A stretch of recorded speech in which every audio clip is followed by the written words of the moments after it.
You're listening to Ed Talks.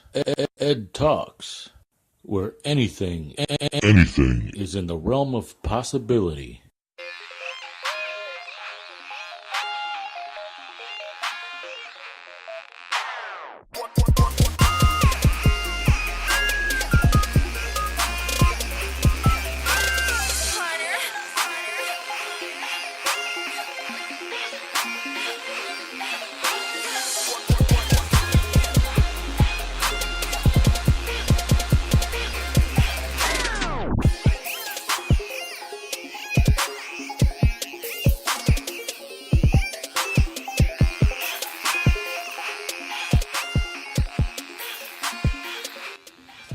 Welcome to Ed Talks.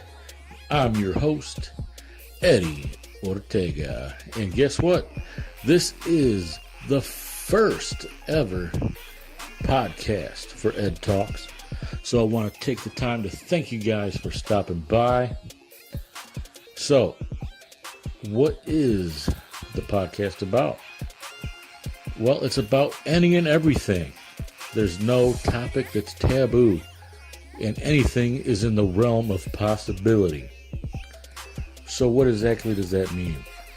Well, when I wanted to start a podcast, I really wasn't sure on what exactly I wanted it to be about.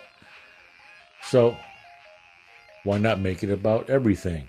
Anything from conspiracy theories to aliens, politics, religion, sports, anything really. And if you know me, a lot of people really don't like talking with me sometimes because, as far as debates go, because, well, I turn anything into a debate, really, because I want every angle to be seen, and it's not that I'm arguing with them. Like I said, it's just, if you're on side A, I just want to make sure side B is seen. Doesn't necessarily mean I agree with side B. It's just the way I am, how I like to present things, and that, like I said, both sides, or if there's more sides, every angle to be seen. So let's get right into it. What are we going to be talking about today? Well, to give you a little background about today's topic and how it got started, me and my coworker kind of go back and forth, and some of us kind of give her some shit about it. And it's kind of out there. It's a little out there. And I'm an open-minded person. And this one seems a little bit out there, even for me. But we're going to dive into it. And maybe I'll understand it a little bit better. So what is it that we're going to be talking about? The main topic of discussion today is going to be the Mandela effect. What is the Mandela effect? Well, don't worry, stay tuned. We'll let you know all about it when we get to that point.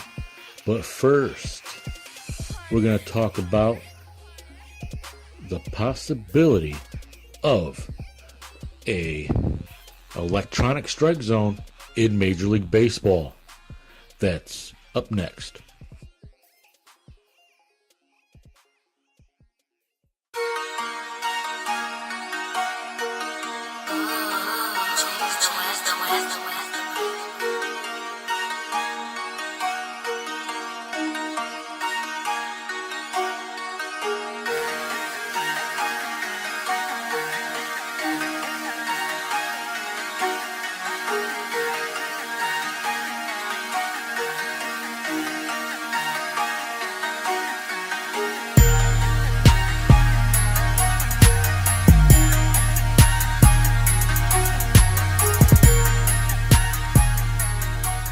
Hey guys, welcome back to Ed Talks.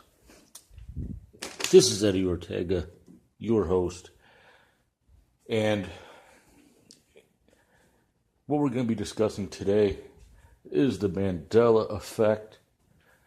But first, we're going to dive into the possibility of an electronic strike zone in Major League Baseball. So, I guess they already tested this thing out, and with great success in the minor leagues. I'm assuming. I don't know the whole story behind it, but I know they have tested it. And there's an article about it. You can actually go look it up if you want to read it in more detail. But basically, they're using the same technology as if you ever watched a baseball game and they have the little strike zone there, and they show if it's a ball or a strike, and you can actually see the umpires and how they make some terrible calls. And in baseball, one bad call can really change the course of an at-bat. And by changing the course of an at-bat, you can change the course of a game. And I guess that's what they're trying to change. So what do you think about it? Later on, I'm going to give you a link to go to my Facebook page and the YouTube page, and you can join in on the discussion. Give us your comments on what you think. So I'm going to give, there's two sides of the story here. So let's go with the traditional people. Now, there's some people saying, me and my grandfather are both avid baseball fans, and we like the Tigers. Go Tigers.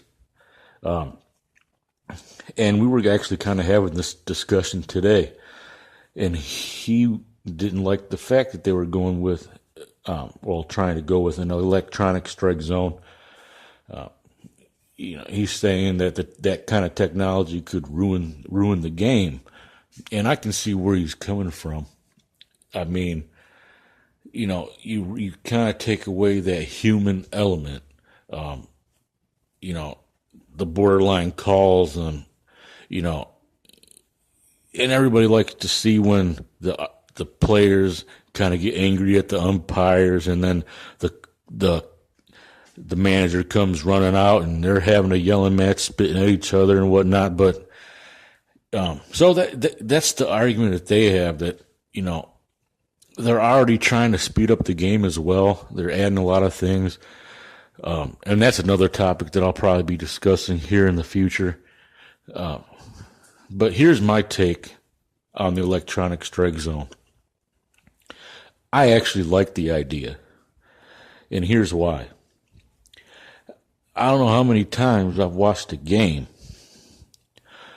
and they're not even close, where they call the wrong pitch, whether it's in the strike zone, they call it a ball, whether it's a ball and they call it a strike, that has changed, the at-bat, and in the long run, changed the course of the game. I believe that having an electronic strike zone is going to help the game. It's going to force the pitchers to be more accurate with their pitching as well. And I think it's going to give the batters a little more confidence. You're going up there knowing that the call that you get is the right call. How deflating is it when you come back from behind and you're down, you have two strikes, and you take what you think is a ball, and it's a strike because the umpire made the bad call. Now you're out, and it changes the course of the game. So in that aspect, I'm for the electronic strike zone. And like I said, there's some people that don't believe in it. And here's my take on it. The guys that are probably, I would say 50 and over, 40, 50 and over maybe, would say that they don't like the technology, but that's because, they're kind of new to technology anyhow. Kind of afraid of electronics and, technology in general. So I can see where they're coming from. But to me, in our generation and younger, I think we're embracing technology and the impact of technology, Do I think that there are certain areas where technology shouldn't be used? Sure.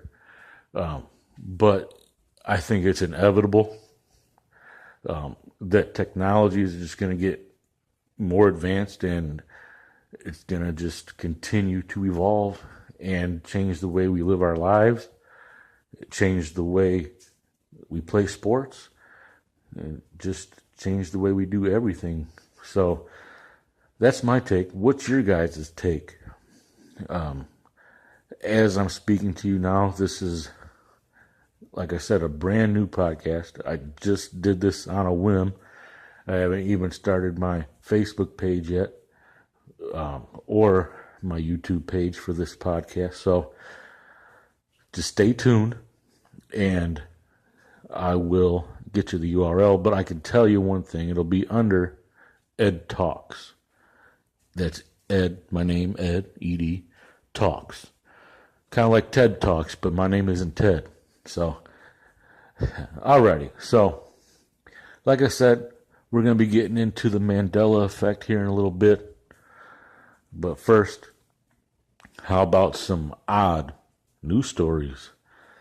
So, I'm going to be diving into some off-the-wall news stories that are maybe too weird to even be true. But are they true? Are they not true? We'll get into that in a minute. Don't forget to find me on Facebook under Ed Talks. Find me on YouTube under Ed Talks so you can join in on the discussion. Let everybody know what your thoughts are on the electronic strike zone in Major League Baseball. And I'll be back with some weird news stories.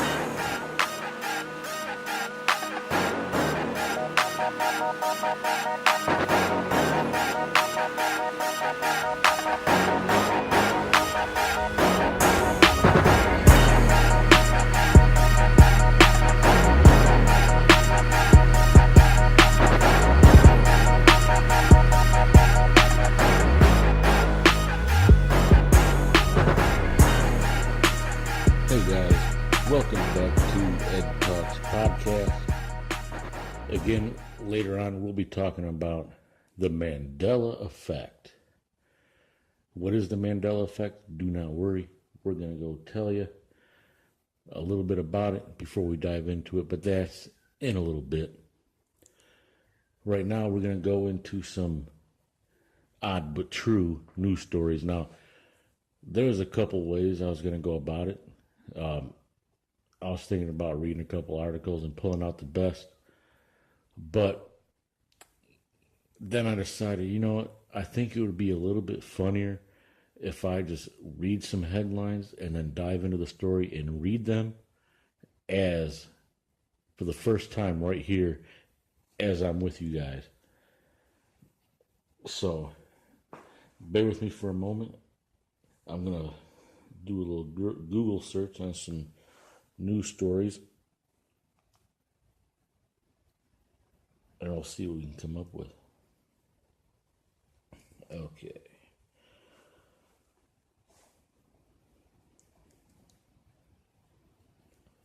Alrighty.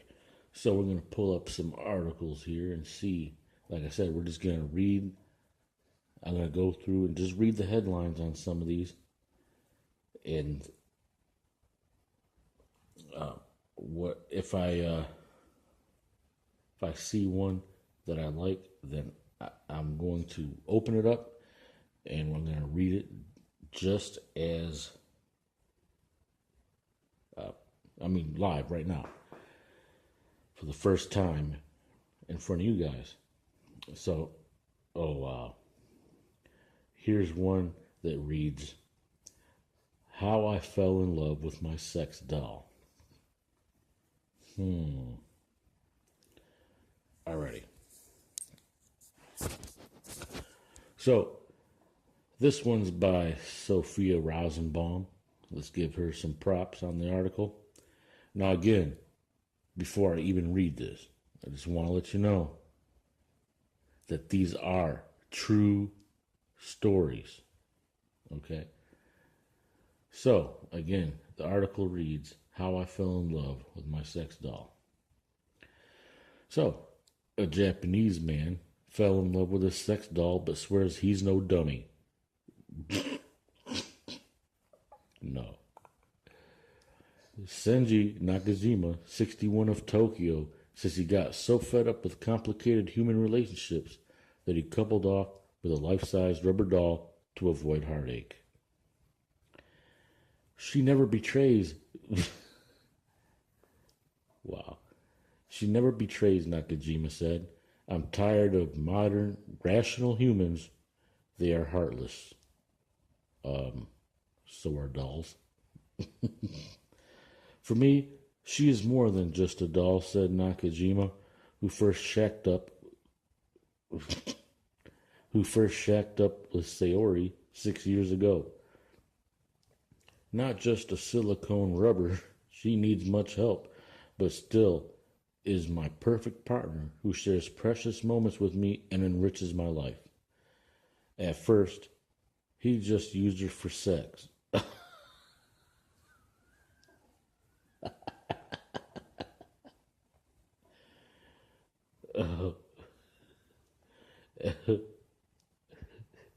At first, he just used her for sex while he lived away from his wife.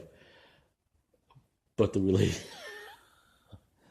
relationship soon blossomed into a full-blown rubber romance. Nakajima started spending more time with his pretty plastic partner, taking her on long walks in a wheelchair and wooing her with some admittedly one-sided pillow talk. Now he loves her so much, and he's ready to swear off flesh and blood companionship for good. He dresses Sayori in wigs, lacy gowns, and jewelry, and even claims she has a personality. Wow. I think this dude has a couple screws loose. Nakajima also enjoys watching TV with the doll and isn't embarrassed to take her on the town. Makers of dolls like Sayori boast that they're so lifelike, men who buy them will never want a real girlfriend again. The dolls, which are not inflatable, go for roughly $4,000 a pop. There are more than 50 brands of the dolls for sale in Asia, where the market for sex dolls is booming. Do you think that's going to take off in America? All right. Let's try to find another one. We'll do one more. Let's see. Okie dokie. All right. So this headline reads, "The Sour Toe Cocktail." Yes, it's an actual human toe in a drink. I gotta read this one.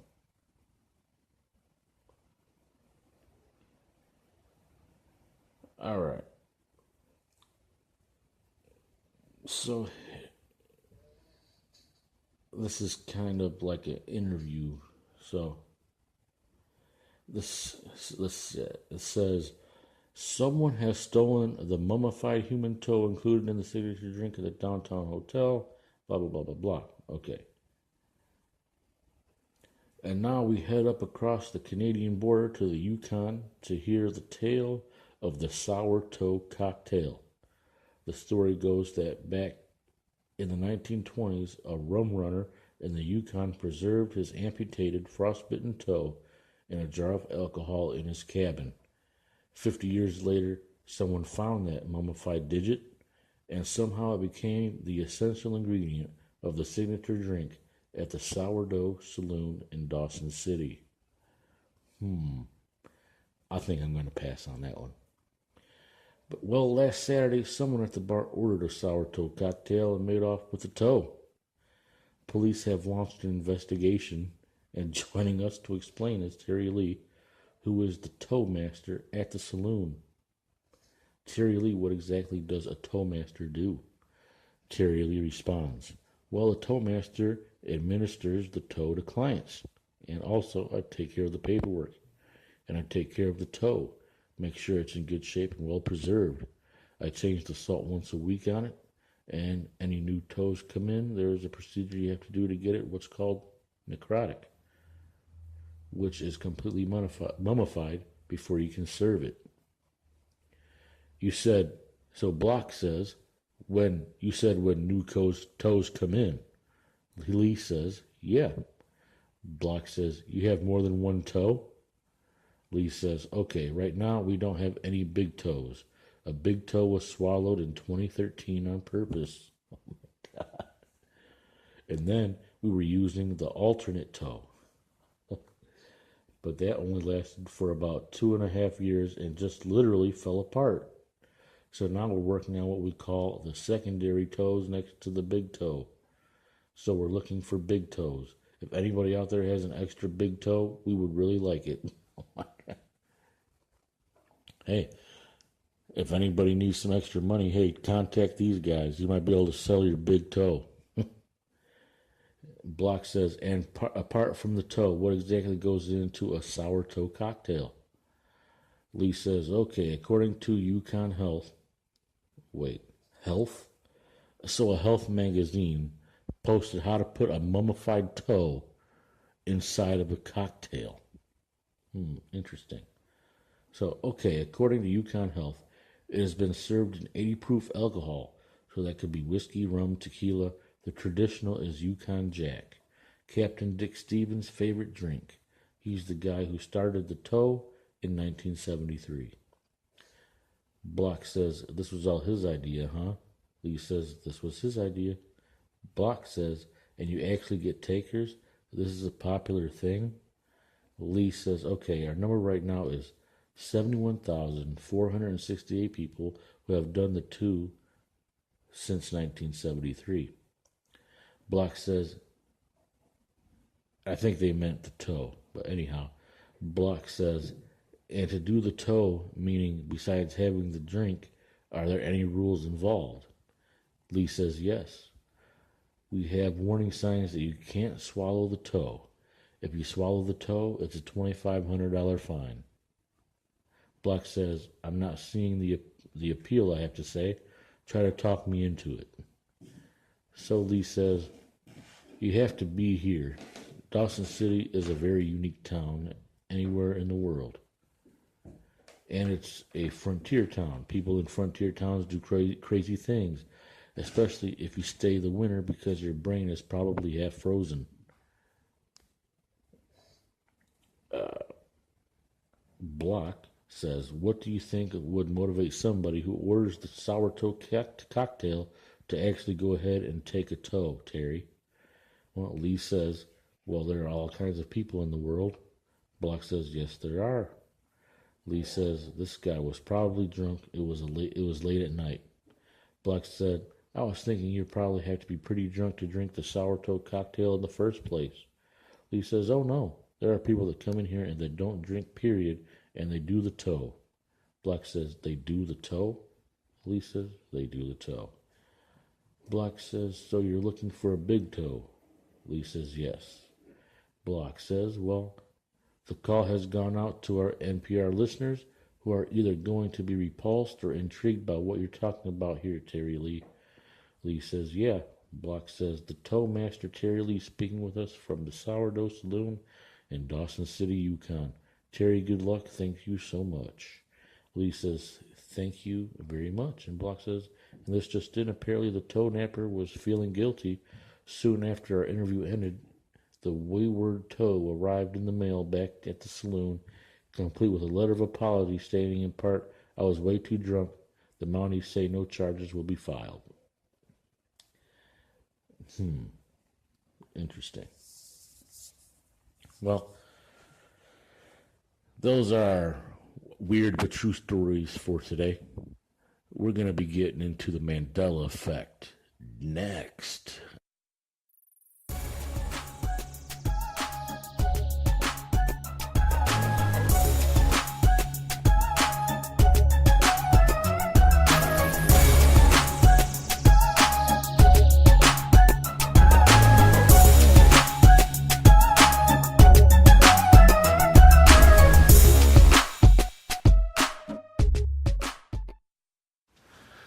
It's now time For the main event, we're going to discuss the Mandela effect.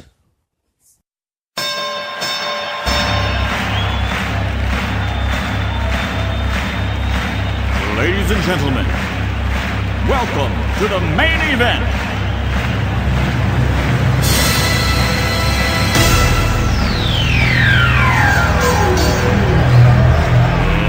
Let's get ready to rumble!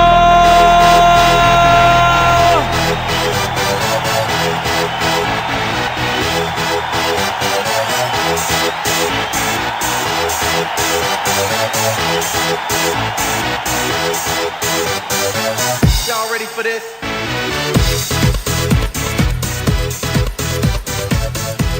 Alright, welcome back. This is your boy Eddie Ortega. You're listening to Ed Talks. And today's main topic of discussion today is the Mandela effect.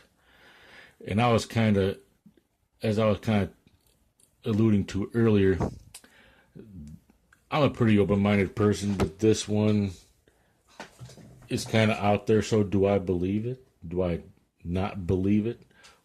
What do you believe? Well, if you don't know what the Mandela effect is, here is the rundown. This is directly off the MandelaEffect.com website.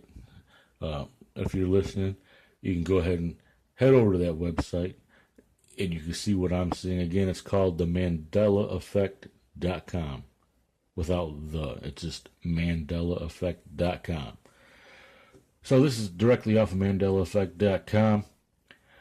The Mandela effect is what happens when someone has a clear personal memory of something that never happened in this reality. Many of us, mostly total strangers, remember several of the exact same events with the exact same details. However, our memories are different from what's in history books, newspaper archives, and so on. Many of us speculate that parallel realities exist, and we've been sliding between them without realizing it. Others favor the idea that we're each enjoying holodeck experiences, possibly with some programming glitches. In my opinion, these two theories aren't mutually exclusive. That's not my opinion. That's directly off the website. This isn't a conspiracy theory. It's not a mental health site. This website isn't about so-called fake news, alternative facts, confabulation, or false memories.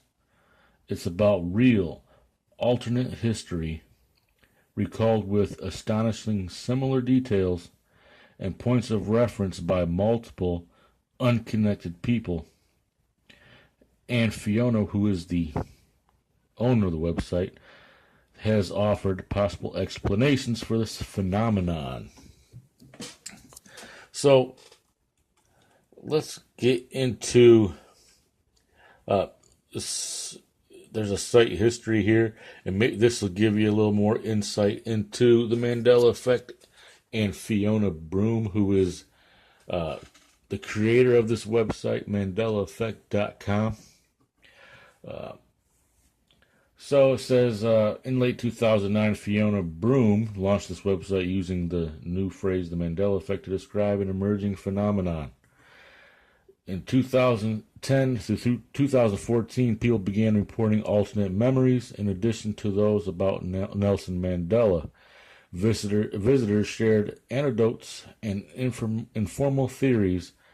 Discussions ranged from chatty conversations to speculation based on data collected so far. The topic attracted scant attention, and our discussions were informal.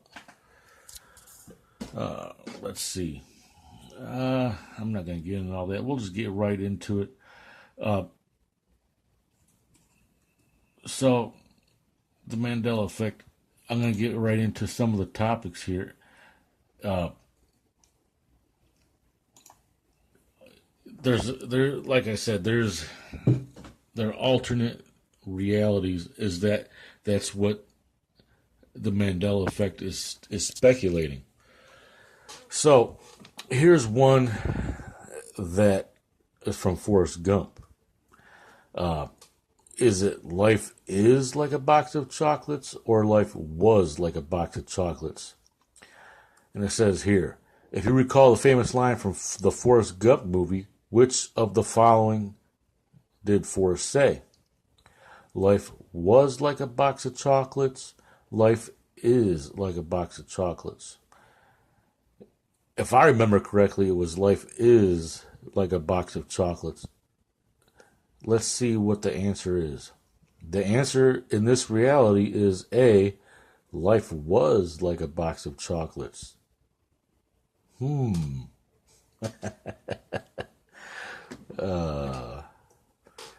Okay. So let's just continue here. Okay. In my original response to the issue, I said Forrest Gump's accent is fairly heavy and he doesn't actually enunciate clearly. But the film clip here says, I hear was far more than is. And here's the clip from the film. And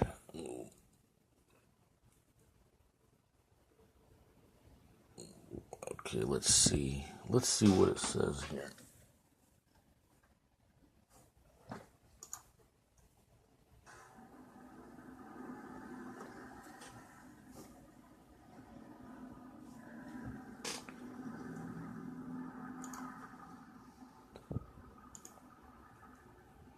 Hello.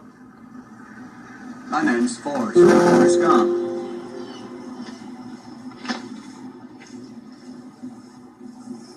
You want a chocolate?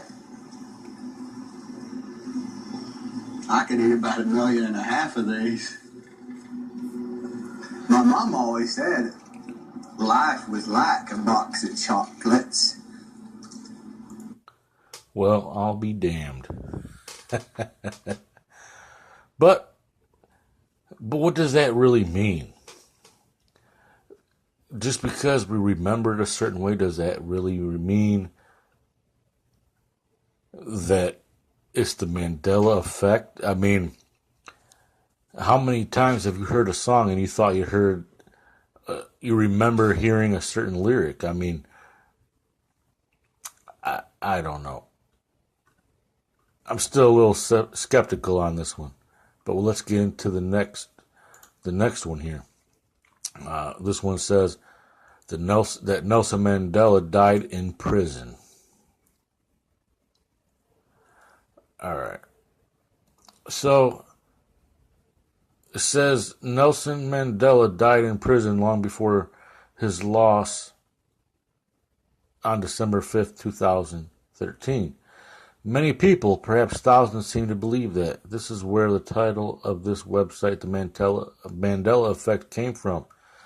See, I thought Nelson Mandela died in prison. I thought I remembered it clearly, complete with news clips of his funeral, the morning in South Africa, some writing in sittings, and heartfelt speech by his widow. Then I found out he was still alive. My reaction was sensible. Oh, I must have misunderstood something on the news. Well, I'm not going to get into any more of this, but this is a long one. But I mean, I don't know. There's a bunch of I don't know how to get into this here. Well, there's death hoaxes, I guess you could say, and the mind can create your own memories. So, but let's get on to the next one. All right, we got Berenstain Bears or Berenstain Bears, where it's where it's spelled Stein or Stain. Well, I remember it was Berenstain Bears, but I believe it was spelled EIN. But let's get into this.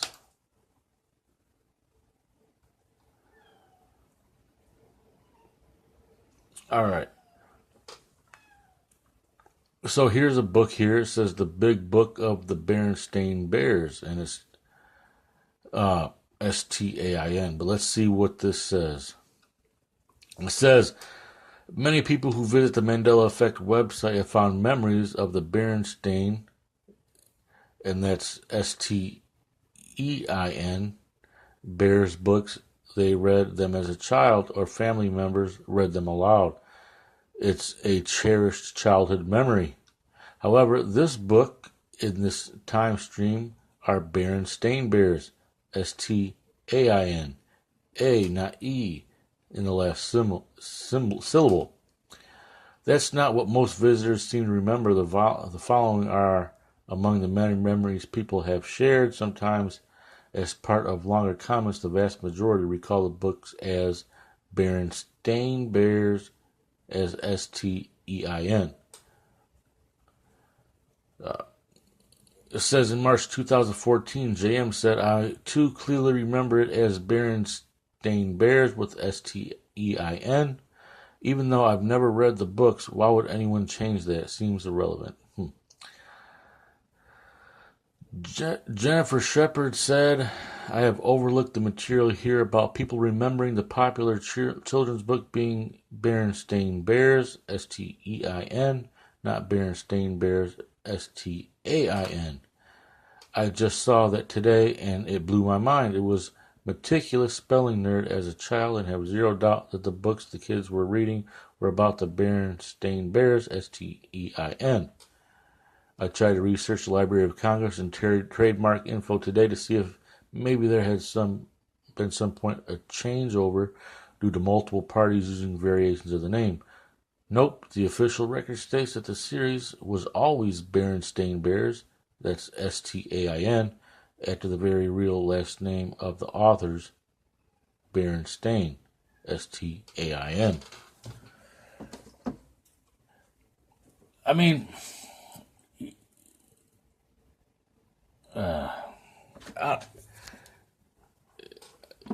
I can see where people can get in the uproar about this, but I'm still not convinced. I mean, just because you recall something to be a certain way, but it's obviously not that way. The Library of Congress says it was never that way. There's books that show it as AIN. I'm not seeing any books that see it as EIN. Yes, I even said that I remembered it as STEIN. But that's kind of like a common way you would spell it if you were to assume it was spelled a certain way. And that's all I see here is that we're all assuming it was spelled that way. Because even this person said that they never even read the books, but they recall it as STEIN. So, I mean,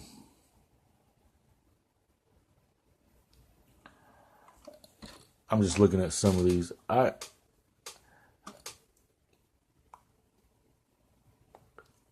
don't know. I always called it Berenstain Bears.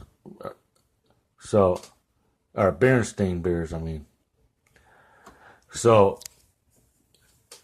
I always remember it as Berenstain Bears, but maybe I recall it being spelled differently. But, like I said, it could be, STEIN is a common spelling for a last name. I've never seen STAIN. Maybe that's why we all assumed it was STEIN. What do you think? All right, so Looney Tunes, TUNES, or Looney Tunes, TOONS.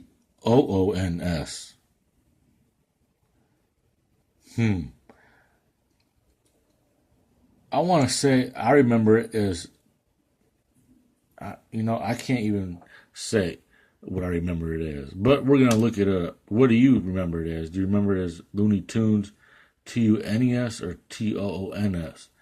I believe it was Tunes, but let's see what they say.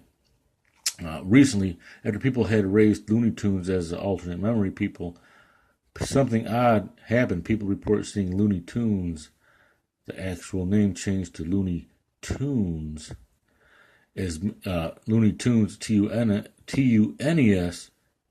the actual name, changed to Looney Tunes, Toons, at many websites just for a day or so. For example, on the 28th of November 2015, Emily said, "Hey guys, Looney Tunes changed again." And she was saying Tunes. Last week, it was Looney Tunes, Toons.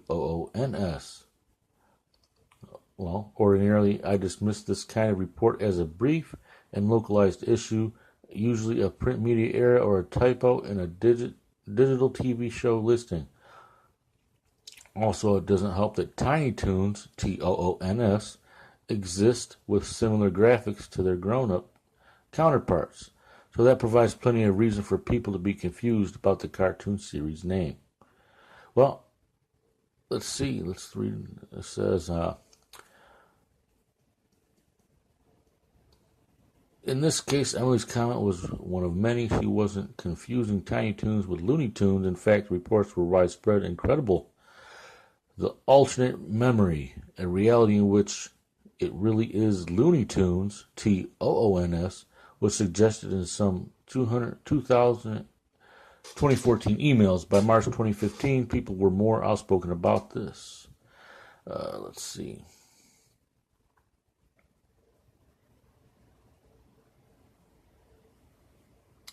Well, see this. I don't see this, and it shows two pictures. One says Looney Tunes, Tunes, which I remember. And this one says Tiny Toon, which is Toon. So this one could be just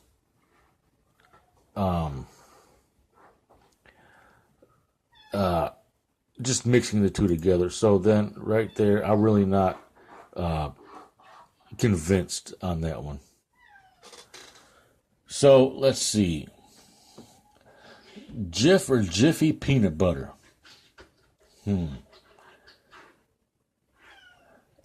Well, I know the commercial says choosy moms choose Jif. So I'm going to say it's Jif because of the commercial that I remember. So let's see what this says. Do you recall Jif peanut butter launching as Jiffy? Apparently, this alternate memory is fairly widespread.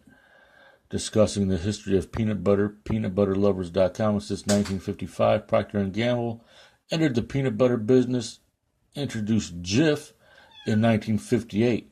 Now owned by the J.M. Smucker Company, Jif operates the world's largest peanut butter plant, producing 250,000 jars every day. I was raised with another brand of peanut butter, so I can't be confident my Jif versus Jiffy memories are accurate. However, many readers clearly recall Jiffy as the original brand name. And before anyone says people are mixing up with Skippy, I'm pretty sure the advertising has always made the difference clear. Here are some of the many comments about this topic. I'm just going to go through a couple of them.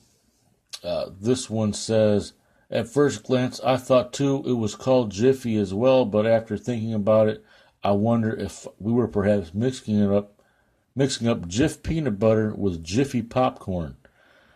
In February 2015, Deanna said, yes, not only do I remember Jiffy being on the peanut butter label, yet I remember the commercial said, choosy moms choose Jif. That's exactly what I remember. So, this person said, I found some new information on the Jiffy/Jif peanut butter question. The man who created what is now called Jif peanut butter was William T. Young, who was from Lexington, Kentucky. He also bred horses, or at least he did after Jiffy Peanut Butter and other business ventures made him very rich. I found this out in kind of a backward way. I googled Jiffy Peanut Butter and came across a reference to a horse of the same name. Here's the horse's pedigree. I wondered who would own a horse with the name Jiffy Peanut Butter, and I'm going to make a leap and say it was most likely Mr. Young or someone familiar to him. Again, these are assumptions. So, again, I remember Jif Peanut Butter as being Jif because I remember the commercial saying, choosy moms choose Jif. And we all know in marketing, they're not going to call it something, they're not going to call it a nickname. They're going to use the exact name because they want you to know the name of the brand. All right. So let's do one more. Let's see.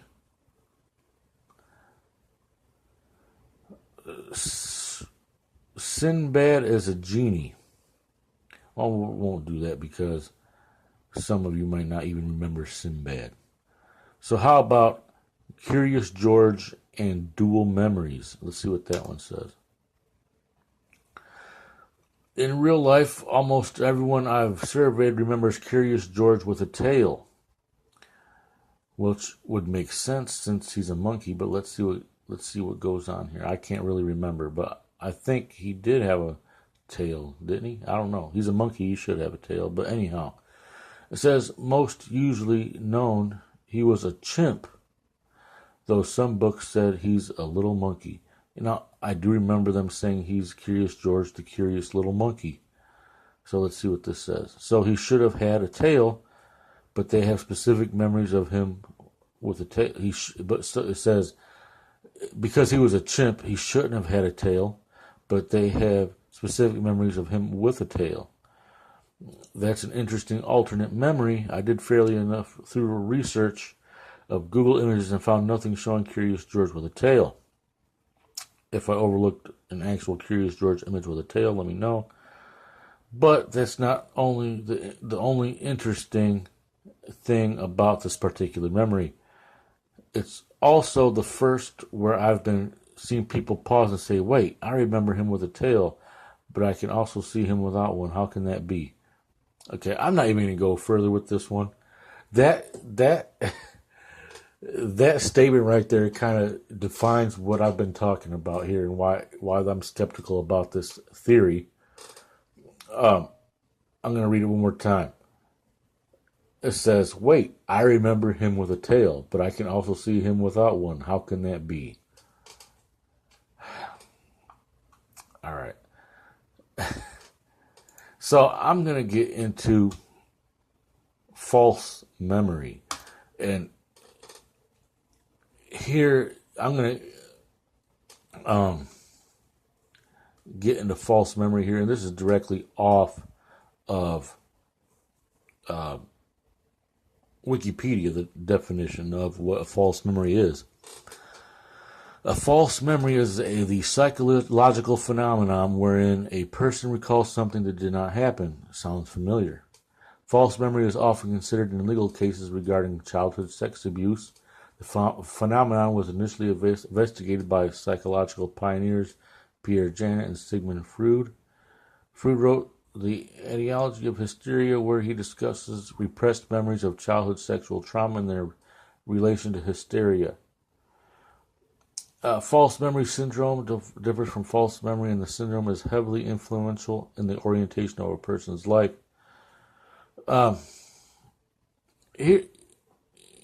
Here's my thing about false memories, and this is where where my belief is on the whole Mandela effect thing is, if you ever been a witness to a crime or you know about someone who's been a witness to a crime or you've seen it on TV or what have you, they want you to describe the criminal as soon as possible to the sketch artist or what have you, because your mind can alter your memory of the person, of the situation, your mind can create and alter memories. So this is kind of what my stance is on the Mandela effect. So, and like with the whole Berenstain, Looney Tunes with a Tuns or Toons, you're given two options. It's either one or the other. Forrest Gump, life is like a box of chocolates, or life was like a box of chocolates. It's not like there were, I don't know.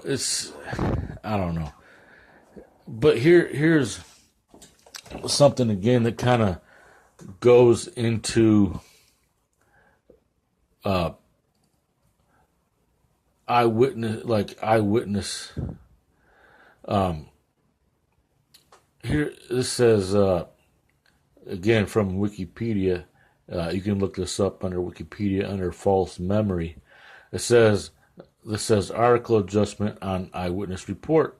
It says lawless meta-analysis on language manipulation studies suggest that phenomenon effects take hold on the recall process and products of the human memory. Even the smallest adjustment in a question, such as the article preceding the supposed memory, could alter the responses. For example, having asked someone if they seen the stop sign rather than a stop sign provided the respondent with a okay, sorry, having a problem with that word. I'm a pretty good reader, but it says having asked someone if they'd seen the stop sign rather than a stop sign provided the respondent with a presupposition that there was a stop sign in the scene.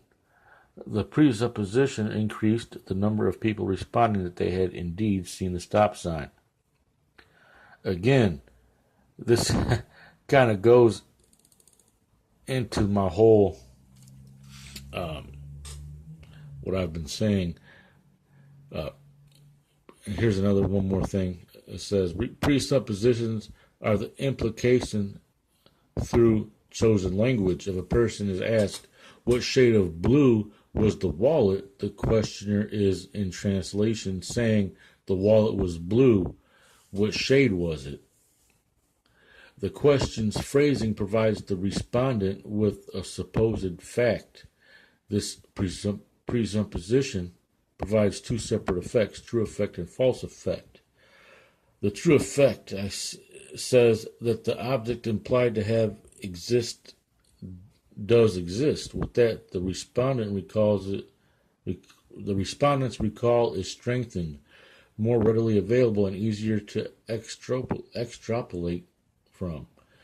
In true effect, presuppositions make a detail more readily recalled. For example, it would be less likely that a respondent would remember a wallet was blue if the prompt did not say that it was blue.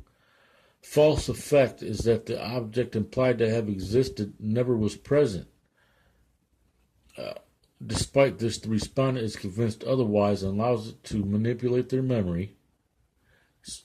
It can also alter responses to later questions to keep consistency, regardless of the effect being true or false.